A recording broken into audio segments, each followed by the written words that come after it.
एक सिंपल सवाल। अगर रिजर्वेशन एक टेम्पररी सोल्यूशन था तो 75 ईयर्स के बाद भी यह सिस्टम क्यों चल रहा है? क्या यह सच में सोशल जस्टिस का टूल है या फिर वोट बैंक पॉलिटिक्स का सबसे पावरफुल वेपन? हेलो दोस्तों, कैसे हो आप सब? सोचिए, रिजल्ट डे है। आपने साल भर मेहनत की, late nights, stress, pressure. Result आता है, मार्क्स अच्छे हैं लेकिन सीट नहीं मिलती। क्यों? सिस्टम। आज हम बात करेंगे रिजर्वेशन सिस्टम की। जस्टिस के नाम पर शुरू हुआ एक स्ट्रक्चर जो आज मेरिट और पॉलिटिक्स के बीच कंट्रोवर्सी बन चुका है। सच क्या है और फ्यूचर क्या होना चाहिए? इसलिए एंड तक जरूर देखिए, क्योंकि यह सिर्फ एक पॉलिसी का इशू नहीं है, ये इंडियन यूथ के फ्यूचर का सवाल है। चलिए शुरू करते हैं।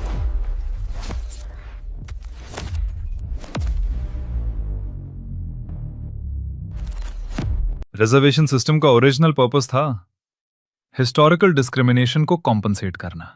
एससी, एसटी और बाद में ओबीसी कम्युनिटीज को एजुकेशन और जॉब्स में रिप्रेजेंटेशन देना, सोशल मोबिलिटी को प्रमोट करना। लेकिन सवाल यह है, क्या जो कम्युनिटीज पहले बैकवर्ड थी वो आज भी एग्जैक्टली सेम सिचुएशन में है? और क्या जो लोग ऑलरेडी अपलिफ्ट हो चुके हैं वो अब भी रिजर्वेशन का बेनिफिट ले रहे हैं? इससे कहते हैं क्रीमी लेयर प्रॉब्लम, जहां एक ही कम्युनिटी के फाइनेंशियली स्ट्रांग लोग बार बार कोटा का फायदा लेते हैं और जेन्युइनली पुअर और बैकवर्ड लोग फिर भी पीछे रह जाते हैं।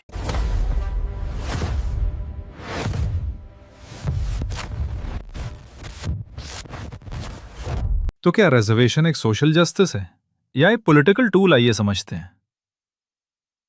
हर इलेक्शन के टाइम एक चीज कॉमन होती है, रिजर्वेशन का प्रॉमिस। कभी कोटा बढ़ाने का प्रॉमिस, कभी नयो कैटेगरी क्रिएट करने का, कभी सब कोटा का। यह कोइंसिडेंस नहीं है, ये वोट बैंक पॉलिटिक्स है।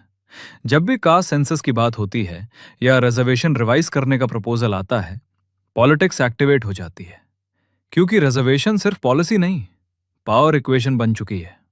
इसलिए आज रिजर्वेशन को क्रिटिसाइज करना भी पॉलिटिकल एक्ट है और सपोर्ट करना भी।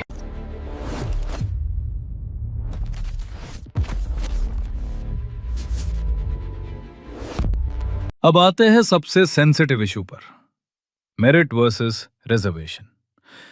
आज इंडिया में एक स्टूडेंट 95% लाता है, फिर भी कॉलेज सीट नहीं मिलती।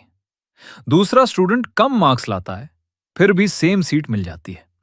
ये इमोशनल कंपैरिजन नहीं है, ये सिस्टेमिक कॉन्ट्रडिक्शन है। इसका इंपैक्ट क्या होता है? स्टूडेंट्स में फ्रस्ट्रेशन, यूथ में एंगर, और टैलेंटेड लोग प्राइवेट सेक्टर या फॉरेन कंट्रीज की तरफ माइग्रेट करते हैं, जिसे हम कहते हैं ब्रेन ड्रेन। ये सिर्फ एजुकेशन का इशू नहीं है, ये इंडिया के इकोनॉमिक फ्यूचर का इशू है। ये सिस्टम सिर्फ मार्क्स और सीट्स का गेम नहीं है, ये मेंटल हेल्थ का भी इशू है। जनरल कैटेगरी स्टूडेंट्स के लिए constant pressure, feeling of unfairness, self worth issues. Reserve category students के लिए कोटा कैंडिडेट का लेबल, उनकी कॉम्पिटेंस पर डाउट, खुद को बार बार प्रूव करने का प्रेशर। ये दोनों साइड्स के लिए टॉक्सिक एनवायरनमेंट क्रिएट करता है और एजुकेशन सिस्टम का असली पर्पस वीकन हो जाता है। सुप्रीम कोर्ट ने एक प्रिंसिपल दिया था, रिजर्वेशन 50% से ज्यादा नहीं होना चाहिए ताकि बैलेंस बना रहे। लेकिन आज रियलिटी क्या है? कई स्टेट्स में रिजर्वेशन 60, 70, हट्टा की 80% तक पहुंच चुका है। फिर आया EWS quota, economically weaker general category के लिए 10% रिजर्वेशन। इससे एक नया डिबेट शुरू हुआ, रिजर्वेशन कास्ट बेस्ड होना चाहिए या इकोनॉमिक कंडीशन बेस्ड। क्या आज के इंडिया में पॉवर्टी ही सबसे बड़ा डिसएडवांटेज नहीं है? Court cases, protests, political pressure, reservation अब एक लीगल बैटलफील्ड बन चुका है।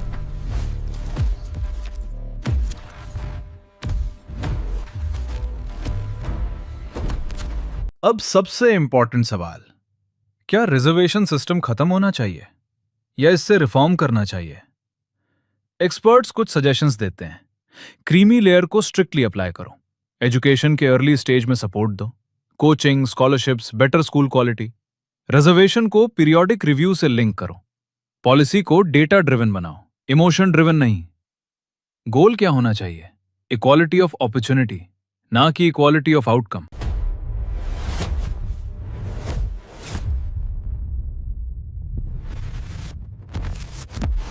अब आते हैं इस पूरी वीडियो के कंक्लूजन पर। रिजर्वेशन सिस्टम का इंटेंशन नोबल था और कई लोगों की लाइफ सच में चेंज हुई है।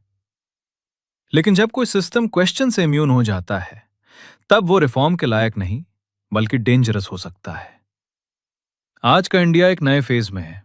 हमें जस्टिस, मेरिट और अपॉर्चुनिटी तीनों को बैलेंस करना होगा। कमेंट सेक्शन में बताइए, आपके हिसाब से रिजर्वेशन सिस्टम को रिफॉर्म की जरूरत है या कंप्लीट रीथिंक की? और अगर आपको ऐसे फैक्ट बेस्ड और फियरलेस कंटेंट पसंद है, तो सब्सक्राइब करना मत भूलिए।